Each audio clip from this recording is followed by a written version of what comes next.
بسم اللہ الرحمن الرحیم ایاک نعبد و ایاک نستعین۔ سب سے پہلے تو میں آج جو ہمارے سامنے کھڑے ہوئے پولیس میں پاس آؤٹ کیا جنہوں نے، آج میں آپ کو مبارک دیتا ہوں، خراج تحسین پیش کرتا ہوں۔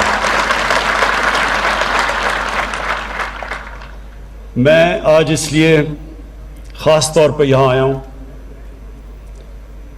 اور شیخ رشید نے بالکل ٹھیک کہا کہ اس کا مقصد تھا کہ میں پاکستان کی پولیس کو ایک پیغام دوں،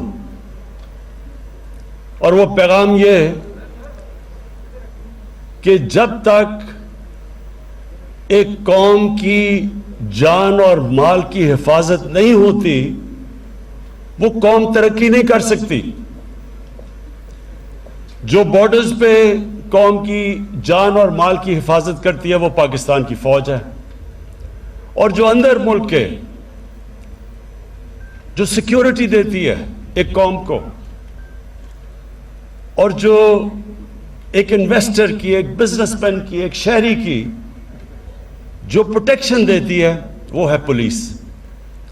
اور جب تک، اور آپ دنیا کی تاریخ اٹھا کے دیکھ لیں، میں ایک ہسٹری کا اسٹوڈنٹ ہوں، آپ دنیا کی تاریخ اٹھا کے دیکھ لیں کہ کبھی قوم میں خوشحالی نہیں آتی جب تک لا اینڈ آرڈر نہیں ہوتا، جب تک سیکیورٹی نہیں ہوتی لوگوں کے لیے۔ اس لیے پولیس کا بہت بڑا ایک مقام ہوتا ہے ایک معاشرے میں، اور مجھے افسوس سے کہنا پڑتا ہے کہ وہ آج تک پولیس کا وہ مقام نہیں ہوا ہمارے معاشرے میں۔ اس کی ایک تاریخ ہے پیچھے۔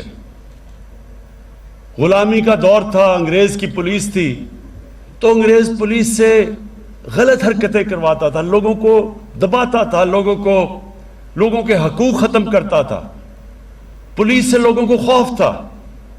وہی انگریز اپنے ملک میں، پولیس وہاں اس طرح کی نہیں تھی۔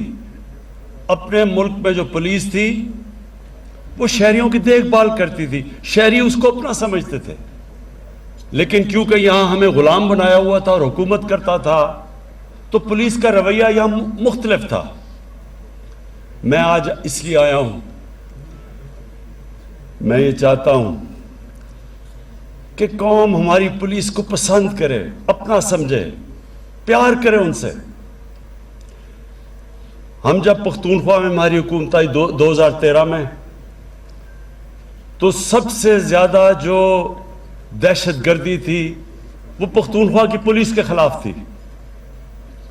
بہت 500 سے اوپر پولیس والے شہید ہو چکے تھے، پولیس کا مورال نیچے گر چکا تھا،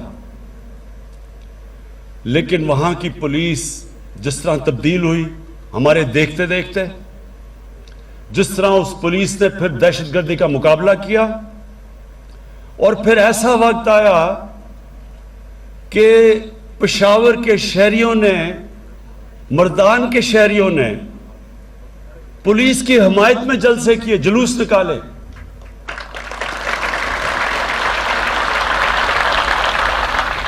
اور مجھے بڑا فخر ہوا کہ اپنی آنکھوں کے سامنے میں نے اس پولیس کو بدلتے دیکھا۔ تو میں آج آپ کو بھی، کیونکہ آپ نے آج پاس آؤٹ کیا ہے، آپ کو میں اپنی زندگی کے تجربے سے اور جو میرا اللہ میں ایمان ہے اس سے آپ کو ایک ایڈوائس دینا چاہتا ہوں۔ یہ اپنی زندگی میں ہمیشہ یہ بات یاد رکھنا، یہی میں ایڈوائس اپنے بچوں کو دیتا ہوں کہ جب ہم اللہ سے نماز میں صرف ایک چیز مانگتے ہیں کہ اللہ ان کے راستے پہ لگا جن کو تو نے نعمتیں بخشی، ان کے نہیں جو اپنی تباہی کے راستے پہ نکل گئے۔ ہمیشہ آپ کے سامنے میں دو راستے آئیں گے، ہر انسان کے سامنے میں کبھی نہ کبھی اس کو فیصلہ کرنا پڑ جاتا ہے، دو مختلف چوائسز آ جاتی ہیں۔ میں جب کرکٹ میں اوپر آ رہا تھا تو میرے سامنے بھی یہ دو راستے آ گئے. ساؤتھ افریقہ میں ان دنوں میں کرکٹ کھیلتے تھے, وہ اپارٹھائڈ کی رجیم تھی, یو این کی سینکشنز تھیں, تو بڑے پیسے دیتے تھے ساؤتھ افریقہ کرکٹ کھیلنے کے لیے. تو بڑا مجھے پیسہ آفر ہوا کہ آپ ساؤتھ افریقہ آ کے کرکٹ کھیلیں. لیکن اگر میں کرکٹ کھیلتا تھا ان کے لیے تو میں ایک رجیم جو کہ ریسسٹ رجیم تھی, اپارٹھائڈ کی رجیم تھی, میں نے اس کو سپورٹ کرنا تھا. تو پیسہ تو مل جانا تھا لیکن عزت نہیں ملنی تھی. پھر جب میں کیپٹن بنا, پہلے ہی کیپٹن میں مجھے ایک ہندوستان کے کسی بکی نے آفر کیا کہ اگر آپ ٹاس کا میں فیصلہ بتا دیں تو آپ کو اتنے پیسے دیں گے. ان دنوں میں بڑا پیسہ تھا وہ. تو یہ یاد رکھنا کہ یہ ہر انسان کو یہ دو راستے, ایک شیطانیت کا راستہ ہے, ایک انسان کی عظمت کا راستہ ہے. ایک راستہ وہ ہے جو اللہ قرآن میں ہمیں کہتا ہے کہ نبی صلی اللہ علیہ وسلم کے راستے پہ چلو, ان کی سنت پہ چلو. وہ راستہ آسان راستہ نہیں ہے. کئی دفعہ جو آپ آسان راستہ سمجھتے ہیں وہ آپ کی تباہی کا راستہ ہے. تو آپ کو ہمیشہ یہ چوائسز کرنی پڑیں گی. اور یہ میں آپ سے بالکل, یہ جو شیخ رشید نے کہا, یہ بالکل آپ کی بات ٹھیک ہے. میں سمجھتا ہوں کہ آپ کو بھی جو تنخواہ ملتی ہے وہ کافی نہیں ہے, بلکہ آپ کو نہیں, ہمارے کتنے تنخواہ دار طبقہ ہے, کیونکہ مہنگائی بڑھتی گئی ہے کئی سالوں سے, تو اس کی وجہ سے تنخواہیں اتنی نہیں جتنی ملنی چاہیے. تو ایز آسان ہوتا ہے کہ چلے یہ راستہ لے لیں, پیسہ مل جائے گا, صرف ضمیر بیچنا ہوتا ہے. لیکن میں آج آپ کو یہ کہتا ہوں کہ قرآن میں اللہ نے واضح لکھا ہوا ہے کہ رزق اللہ کے ہاتھ میں ہے. آپ جو آپ حلال کی بھی کما سکتے ہیں, حرام کی بھی کما سکتے ہیں, لیکن قرآن میں واضح ہے کہ رزق اس کے ہاتھ میں ہے.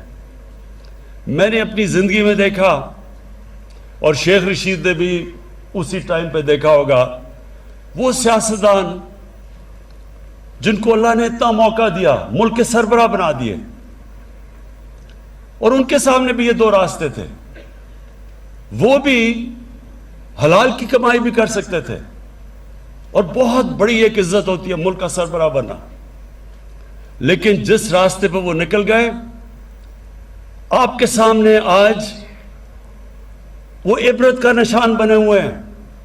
ان کے پاس آج اتنا پیسہ ہے, ان کو خود نہیں پتا کتنا پیسہ ہے, لیکن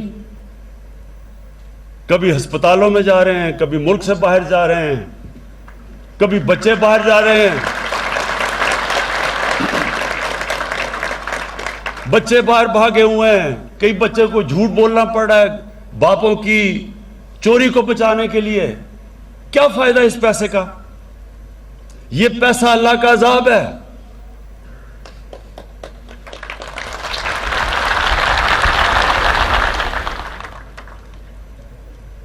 تو میں آج آپ کو پھر یہ ایک چیز بتانا چاہتا ہوں کہ ساری یہ یاد رکھیں, کئی لوگ نماز پڑھتے ہیں, ان کو پتہ ہی نہیں وہ کیا مانگ رہے ہیں اللہ سے. 5 وقت میں اللہ کی جب نماز پڑھتے ہیں صرف ایک چیز مانگتے ہیں, اللہ ان کے راستے پہ لگا جن کو تو نے نعمتیں بخشی. یعنی آپ کا خوشی کا راستہ ہے.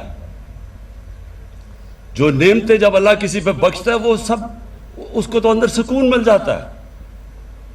اور جو راستہ ہم سمجھتے ہیں کہ آسان راستہ ہے, ہم دیکھتے ہیں لوگوں کو کہ بڑے بڑے محلوں میں رہ رہے ہیں, اصل میں ان کی اصلیت تو اندر کیا ان کے اوپر گزر رہی ہوتی ہے وہ اللہ جانتا ہے. عذاب ہوتا ہے. تو آپ کے لیے, کیونکہ آپ کا بہت بڑا رول ہے معاشرے میں, پولیس کا بہت بڑا رول ہے. پولیس ایک معاشرے کے اندر جب لوگوں کی حفاظت کرتی ہے اور لوگ پولیس کو اپنا لیتے ہیں, میری بات یاد رکھنا کہ وہ معاشرہ اٹھ جاتا ہے. کیونکہ وہاں سب سے بڑی چیز انویسٹمنٹ آنی شروع ہو جاتی ہے, سرمایہ کاری شروع ہوتی ہے. ہمارے بیرون ملک پاکستانی وہ سب سے بڑا اس ملک کا اثاثہ ہے. میں کیونکہ میرا واسطہ ان سے زیادہ تھا دنیا میں کرکٹ پہ پہلے ٹریول کرتا تھا, پھر اس کے بعد ویسے جب میرا باہر جانا ہوتا ہے تو ان کو سب سے بڑا مسئلہ کیا ہوتا ہے کہ وہ جب اپنا باہر سے پیسہ پاکستان لے کے آتے ہیں، کوئی پلاٹ لیتے ہیں، کوئی گھر لیتے ہیں، یا قبضے ہو جاتے ہیں ان پہ، تو جب وہ گھر اور پلاٹ ہی نہیں لے سکتے، وہ یہاں سرمایہ کاری کیسے کریں گے، فیکٹریاں کیسے لگائیں گے؟ تو وہی ذہن میں ڈال لیں کہ صرف اوورسیز پاکستانی اس ملک کو اٹھا سکتے ہیں. لیکن ان کا مسئلہ کیا ہے؟ ان کو اس وقت اعتماد نہیں ہے کہ ہمارا پیسہ، ہماری انویسٹمنٹ سیکیور رہے گی، سیف رہے گی. اور اس لیے پولیس کا بہت بڑا رول ہے اس پاکستان کو اوپر اٹھانے میں.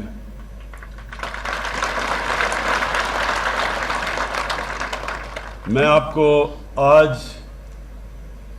سب سے پہلے تو یہ کہتا ہوں کہ جو آپ کی تنخواہیں پنجاب سے نیچی ہیں، انشاءاللہ میں ابھی آج جا کے بات کروں گا حفیظ شیخ سے.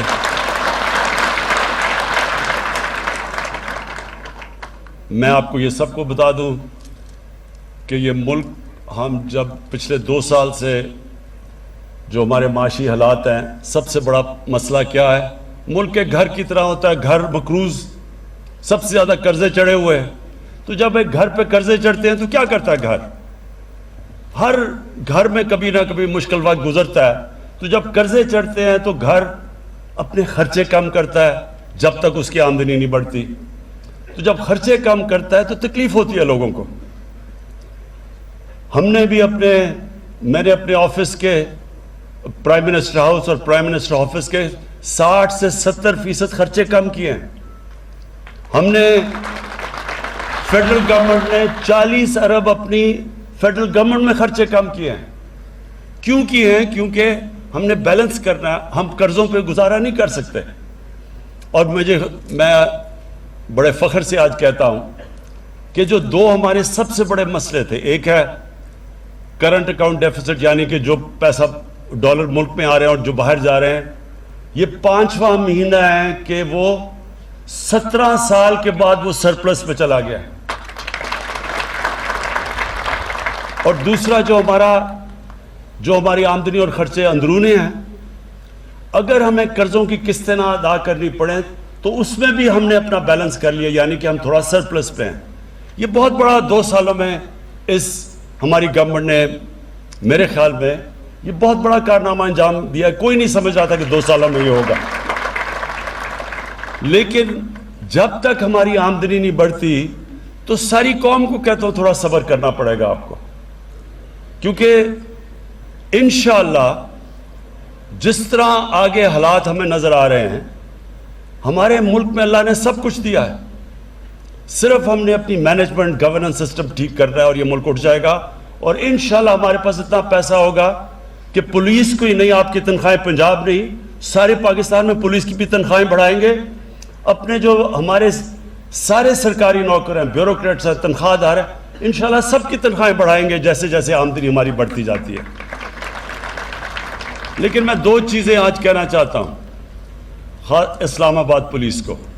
نمبر 1 کہ ساری اسلام آباد پولیس کے ہر گھر کو ایک ہیلتھ کارڈ دیں گے ہم.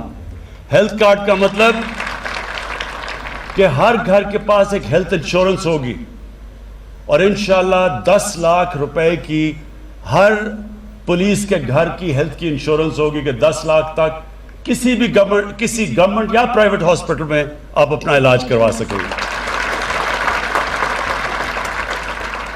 اور دوسرا، آپ کو میں جو ہم نیا پاکستان ہاؤسنگ بنا رہے ہیں، اس کے اندر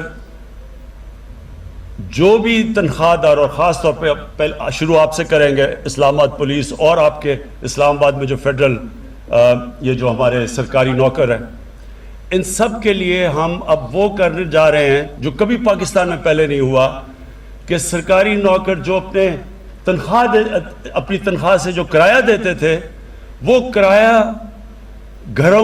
آپ کے گھروں کی قسطوں کے اوپر چلا جائے گا. یعنی کہ بجائے کرایہ دینے کے وہ گھر کی قسطیں دیں گے اور آپ کا وہ گھر اپنا ہو جائے گا. یہ ہمارا بڑا پروگرام ہے نیا پاکستان ہاؤسنگ میں، خاص طور پہ آپ جیسے پولیس والوں کے لیے، سرکاری نوکروں کے لیے. تو وہ انشاءاللہ ہم پولیس سے شروع کریں گے، اور ہم ہیلتھ کارڈز بھی آپ سے شروع کریں گے. باقی میں آئی جی صاحب جو آپ نے ریکویسٹ کی وہ میں ساری آپ کی جا کے پروسیس کروں گا. جو آپ نے چیزیں کہیں وہ کیونکہ میں بادشاہ نہیں اور پرائم منسٹر ہوں تو مجھے پوچھنا پڑتا ہے اپنے فائنانس منسٹر سے, اس سے بات کر کے. تو انشاءاللہ آپ کی پوری کوشش کروں گا آپ کی حمایت کروں. میں آپ کو آخر میں پھر اپنی پولیس کو آج آپ جو پاس آؤٹ کیے ہیں آپ کے لیے بھی اپنی ساری پاکستان میں جو پولیس ہے اس کو بھی آج پیغام دینا چاہتا ہوں کہ اب وقت آ گیا کہ ہماری پولیس ایک اور لیول کی ہو جس کی عزت ہو معاشرے میں, جو معاشرہ اس کو اون کرے. اور انشاءاللہ جس طرح پختونخوا کے اندر ایک چینج ہم نے دیکھا تھا میں وہ سارے پاکستان میں دیکھنا چاہتا ہوں. اور آپ جو نئے آج پاس آؤٹ کیا ہے آپ سب کو تو میں پہلے اسلام آباد میں بالکل ایک فرق دیکھنا چاہتا ہوں کہ بالکل پولیس ایک جس طرح نیا پاکستان ہے ایک نئی پولیس فورس ہمارے سامنے آئے جو ایک بالکل مختلف اس کی ایٹیٹیوڈ ہو, اس کا ایک لوگوں کے اندر. شیخ صاحب نے کہا وی آئی پیز کا تو ہم کرتے ہی رہتے ہیں. میں چاہتا ہوں کہ جو عام ہمارا شہری جو غریب آدمی ہے آپ اس کو وی آئی پی بنائیں, وہ آپ کے لیے وی آئی پی ہو, اس کی رسپیکٹ ہو. ایک معاشرے کی پہچان کبھی نہیں ہوتی کہ اس معاشرے میں وی آئی پیز کیسے رہتے ہیں. ایک معاشرے کی پہچان وہ ہوتی ہے کہ جو اپنے کمزور طبقے کو وہ معاشرہ کیسے رکھتا ہے.